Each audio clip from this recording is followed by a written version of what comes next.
Today, we're diving into an economic connection that's pretty amazing, spanning almost 15,000 kilometers to link Brazil and Bangladesh. Now, I know what you're thinking. That sounds like a really unlikely pair, right? But stick with me, because this represents a massive, multi-billion-dollar opportunity that's basically hiding in plain sight. Let's break it all down. I mean, on the surface, these two countries couldn't feel more different. They're literally on opposite sides of the planet, worlds apart in geography and culture. But if you look past the map and focus on what each country makes and what each one needs, a really powerful and frankly super logical connection starts to appear. And this right here, this is the key. It's the phrase that unlocks this whole thing, naturally complementary. It's the engine driving this entire relationship. So what does that mean? Well, it means Brazil is a powerhouse of the exact raw materials that fuel Bangladesh's top industries. And in turn, Bangladesh makes the very goods that Brazil's huge consumer market, we're talking over 200 million people, is ready and waiting to buy. Okay, so first up, the scale of trade. Now, you're going to see that it's a pretty lopsided reality at the moment. But that imbalance? That's exactly where the massive opportunity is. So take a look at these numbers because this is wild.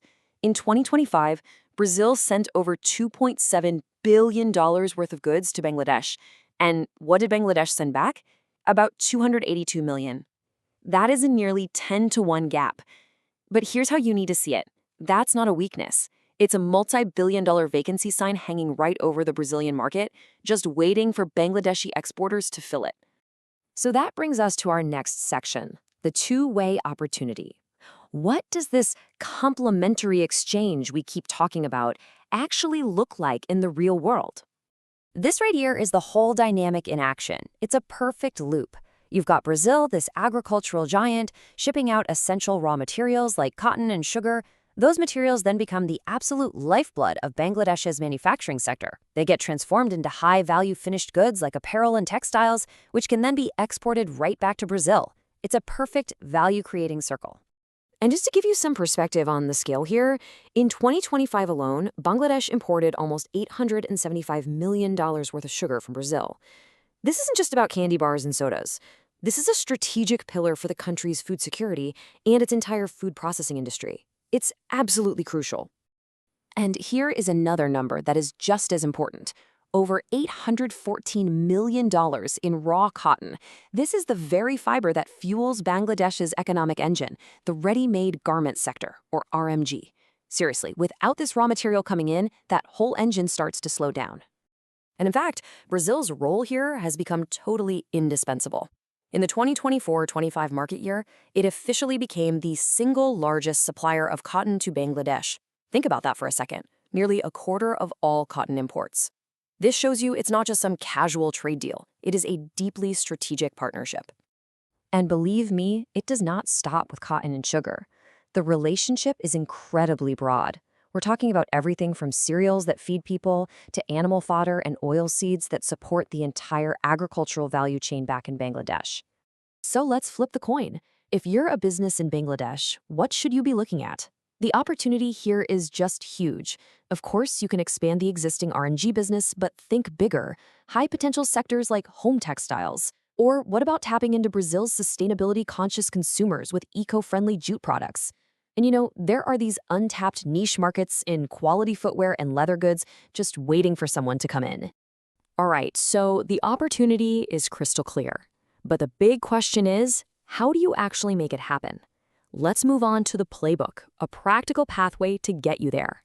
Here it is, your 5-step playbook. First, you've got to build a landed cost view.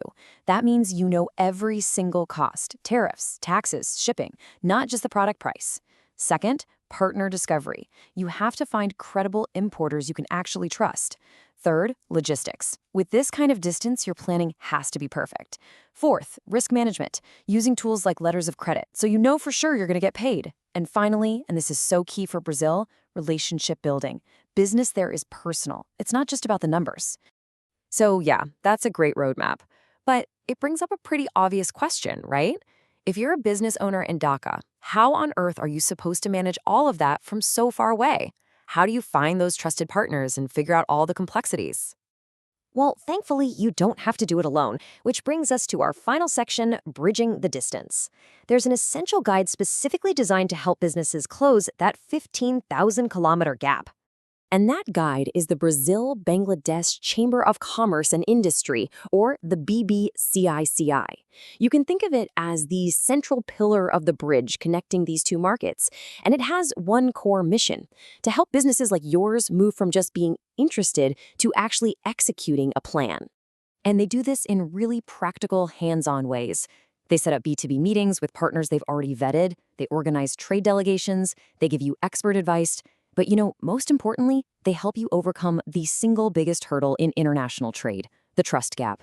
They give you that warm introduction that is so much more powerful than any cold email you could ever send.